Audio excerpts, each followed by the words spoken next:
تو پہلا نقطہ ہے یا ایھا الذین آمنوا اتقوا اللہ حق تقاتہ ولا تموتن الا وانتم مسلمون، اے ایمان کے دعوے دارو، اے ایمان لانے والو، اللہ کا تقوی اختیار کرو جتنا کہ اس کے تقوی کا حق ہے، اور ہرگز مت مرنا مگر فرما برداری کی حالت میں، ولا تموتن، ہرگز مت مرنا، الا وانتم مسلمون، مگر اس حال میں کہ تم مسلم ہو، فرما بردار ہو۔ یہ آیت جیسا کہ میں نے بارہا کہا ہے، چونکہ یہ نکاح کے خطبے میں بھی شامل ہے، تو بہت سے مواقع پر نکاح کے خطبے کی جب میں وضاحت کرتا ہوں تو وہاں بھی اس کی کچھ نہ کچھ وضاحت ہوتی ہے۔ میرے مطالعے میں آج تک بھی میں یہ کہہ رہا ہوں کہ آج تک کے مطالعے میں بھی یہ آیت قرآن مجید میں سب سے زیادہ تاکیدی آیت ہے، سب سے گاڑھی آیت ہے تقوی کی تاکید پر، اس لیے کہ جو الفاظ یہاں استعمال ہوئے ہیں اس کو سن کر واقعتاً اور بجا طور پر صحابہ گھبرا گئے۔ اللہ کا اتنا تقوی اختیار کرو جتنا کہ اس کے تقوی کا حق ہے، گھبرا گئے۔ اللہ کا حق تقوی اے نبی کون ادا کر سکتا ہے؟ حاضر ہوئے حضور کے پاس اور اپنی اس تشویش کا اظہار کیا۔ اس لیے کہ میں بارہا یہ بات کہا کرتا ہوں کہ ہم لوگ تو قرآن پڑھتے ہیں، سنتے ہیں، تو ہمارا اس پہ عمل کرنے کا چونکہ کوئی پختہ ارادہ نہیں ہوتا، لہذا ہم جو چاہیں پڑھتے چلے جائیں، ہمیں کبھی بھی اپنے اندر جھانکنا نہیں ہوتا کہ ہم اس پر پورے بھی اتر سکتے ہیں یا نہیں۔ لیکن صحابہ کرام کا معاملہ یہ تھا کہ وہ ایک ایک لفظ قرآن مجید کا پڑھتے تھے، سنتے تھے، تو پہلے اپنے آپ کو تولتے تھے، اپنے گریبانوں میں جھانکتے تھے کہ ہم اس کا حق ادا کر سکتے ہیں یا نہیں، ہم اس پر پورے اتر سکتے ہیں یا نہیں۔ لہذا ان میں تشویش پیدا ہوئی کہ جب حضور صلی اللہ علیہ وسلم کا اپنا عالم یہ ہے کہ آپ فرمایا کرتے تھے کہ پروردگار ما عبدناک حق عبادتک وما عرفناک حق معرفتک، اے اللہ ہم تیری بندگی اور تیری عبادت کا حق ادا نہیں کر پائے جتنا اور جیسا کہ تیری بندگی اور عبادت کا حق ہے، اور اے اللہ ہم تجھے نہیں پہچان پائے جیسے کہ تجھے اور جتنا تجھے پہچاننے کا حق ہے۔ تو یہ اللہ کا تقوی جو ہے، جتنا کہ اللہ کا تقوی کا حق ہے، کس کے لیے ممکن ہے؟ لیکن یہ کہ اس کے بعد جب سورۃ تغابن کی آیتیں نازل ہوئی، فاتقوا اللہ ما استطعتم، تو اللہ کا تقوی اختیار کرو جتنا بھی تمہارے حد امکان میں ہے، تو پھر صحابہ کرام کی جان میں جان آئی کہ ہاں یہ تو ہم کر سکتے ہیں، اپنی سی استطاعت، اپنی استعداد کی حد تک جو ہے اللہ کے تقوی کا حق ادا کرنا، اس کی ہم کوشش کریں گے۔ لیکن یہ کہ حق تقاتہ ہی، یہ تو تقریباً ناممکن ہے۔ لیکن جب ایمفیسائز کرنا ہوتا ہے کسی بات پر، زور دینا ہوتا ہے، اس کی اہمیت کو زیادہ واضح کرنا ہوتا ہے، تو پھر یہ اسلوب اختیار کیا جاتا ہے کہ یا ایھا الذین آمنوا اتقوا اللہ حق تقاتہ ولا تموتن الا وانتم مسلمون۔ اس آیت کا یہ دوسرا ٹکڑا جو ہے یہ بھی بالکل ہم وزن ہے پہلے ٹکڑے کے، لیکن ہمارے ذہنوں میں تصور جو قائم ہے، مسلمان کسے کہتے ہیں؟ ایک اصطلاحی مسلمان ہوتا ہے کہ جو اللہ تعالیٰ کی توحید کا اور محمد کی رسالت کا اقرار کرتا ہے، دین کی بنیادی جو تعلیمات ہیں ان سب کو تسلیم کرتا ہے، مانتا ہے۔ آمنت باللہ کما ہوا باسمائہ و صفاتہ و قبلت جمیع احکامہ اقرار باللسان و تصدیق بالقلب، وہ تصدیق قلبی ہے یا نہیں لیکن زبان سے اقرار کر رہا ہے۔ آمنت باللہ و ملائکتہ و کتبہ و رسلہ والیوم الآخر والقدر خیرہ و شرہ من اللہ تعالی والبعث بعد الموت۔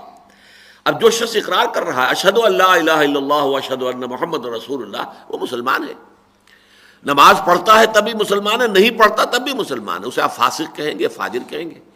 زنا کرتا ہے تب بھی مسلمان ہے، حالت زنا میں بھی مسلمان ہے، اور زنا کرنے کے بعد بھی مسلمان ہے۔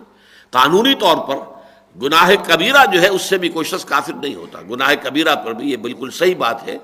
جو الفقہ الاکبر جو کتاب ہے، جو تالیف ہے امام اعظم امام ابو حنیفہ رحمۃ اللہ علیہ کی، اس کا یہ مسئلہ بالکل صحیح ہے، 100%۔ گناہ کبیرہ سے بھی کوئی مسلمان کافر نہیں ہوتا، لیکن اس گناہ کی حالت میں وہ اس طرح کا مومن بھی نہیں رہتا جیسا کہ مومن اسے ہونا چاہیے۔ اس کا دل میں وہ ایمان پختہ نہیں رہتا اس وقت۔ اگر وہ ایمان پختہ ہو تو وہ گناہ کا کیسے صدور ہوگا؟ یقین ہو کہ اللہ ہے اور مجھے دیکھ رہا ہے اور مجھے مر کر اس کے حضور میں حاضر ہونا ہے، تو کیسے وہ اللہ کے کسی حکم کو توڑے گا؟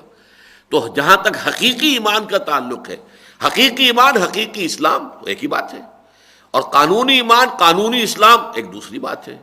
قانون ہر شخص مومن ہے ہم میں سے، لیکن کتنا کچھ ایمان ہمیں واقعتاً حاصل ہے، اب یہ ہر شخص اپنے گریبان میں جھانک کر خود دیکھ سکتا ہے۔ اس لیے اگر یہ سمجھا جائے کہ مت مرنا مگر مسلمان تو مر رہے ہیں سب، دن رات جو مسلمان مر رہے ہیں وہ حالت اسلامی میں مر رہے ہیں، ان کی جا کر ہم جنازہ پڑھتے ہیں، انہیں دفن کرتے ہیں، ان کی تدفین ساری ایک مسلمان کے سے انداز میں ہوتی ہے۔ یہ مطلب یہاں نہیں ہے، یہاں پر لفظ مسلم کا مطلب یہ ہے کہ واقعتاً فرما بردار. مسلم کسے کہتے ہیں؟ جس نے کہ اللہ تعالیٰ کے احکام کی مخالفت ترک کر دی ہو، جس نے کہ ڈھال رکھ دی ہو، جو اللہ تعالیٰ کے سامنے سرنڈر کر چکا ہو. چمی گویم مسلمانم بے لرزم کہ دانم مشکلات لا الہ رہا. علامہ اقبال کہتے ہیں کہ جب میں یہ کہتا ہوں کہ میں مسلمان ہوں تو مجھ پر تو لرزہ طاری ہوتا ہے، اس لیے کہ میں جانتا ہوں کہ مسلمان ہونے کے معنی کیا ہے. یہ لا الہ کہہ دینا آسان ہے، اس پر پورا اترنا بہت مشکل ہے. لہذا مت مرنا مگر فرما برداری کی حالت میں. اب اس کا ذرا تجزیہ کیجیے. کس کو معلوم ہے کہ موت کب آئے گی؟ کسے یقین ہے کہ ابھی 2 گھنٹے ہیں موت کے آنے سے پہلے، میں شراب پی کر چند گھنٹے میرے پاس ہیں، نشہ بھی اتر جائے گا اور میں نشے کی حالت سے نکل آؤں گا اور پھر موت آئے گی؟ کسی کو معلوم نہیں.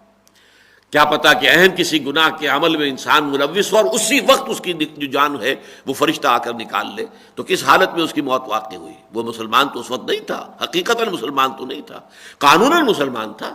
وہ اگر زنا بھی کر رہا ہے تو مسلمان ہے قانوناً، حقیقتاً تو وہ مومن نہیں رہا، حقیقتاً مسلم نہیں رہا.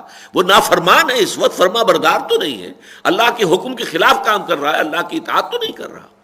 اس اعتبار سے وہ جو احادیث ہیں کہ کوئی شخص لا یزنی زانی ہی نہ یزنی وہو مومن، کوئی زانی حالت ایمان میں زنا نہیں کرتا، ولا یسرق سارق ہی نہ یسرق وہو مومن، اور نہ ہی کوئی چور حالت ایمان میں چوری کرتا ہے، ولا یشرب الخمر ہی نہ یشرب وہو مومن، نہ کوئی شرابی حالت ایمان میں شراب پیتا ہے. جب یہ کام وہ کر رہا ہوتا تو ایمان جو حقیقی ایمان ہے اس کے دل میں موجود نہیں ہوتا. گویا کہ حقیقتاً وہ مسلم نہیں ہے اس وقت، حقیقتاً نہ مومن ہے نہ مسلم ہے، قانوناً مومن بھی ہے مسلم بھی ہے. تو یہاں اصل میں حقیقی مراد ہے وَلَا تَمُوتُنَّ إِلَّا وَأَنْتُمْ مُسْلِمُونَ. اب جو شخص یہ طے کر لے گا نہیں مروں گا مگر اسلام کی حالت میں، ایک ہی شکل ہے کہ کوئی لمحہ اس کا پوری طرح وہ پہرا دے اپنے ہر لحظے کا، ہر لمحے کا، کوئی لمحہ جو ہے نافرمانی میں بسر نہ ہو. کیا پتہ عین اسی لمحے موت واقع ہو جائے. یہ گویا کہ وہ افراد کی پختگی کے لیے بھی آیت ہے. اتنا تقوی اور فرما برداری اللہ کی، اس درجے کا تقوی، اس درجے کی فرما برداری کی روش انسان میں پیدا ہو جائے، یہ گویا کہ یونٹ بنا اب امت کا. جس قدر اس میں پختگی ہوگی، گہرائی ہوگی، ایمان میں، اسلام میں مداومت ہوگی، اتنی ہی گویا کہ در حقیقت یہ اینٹ اب پکی ہے، اس سے فصیل آپ بنائیں گے تو وہ فصیل مضبوط ہوگی. اینٹیں پختہ ہو گئی.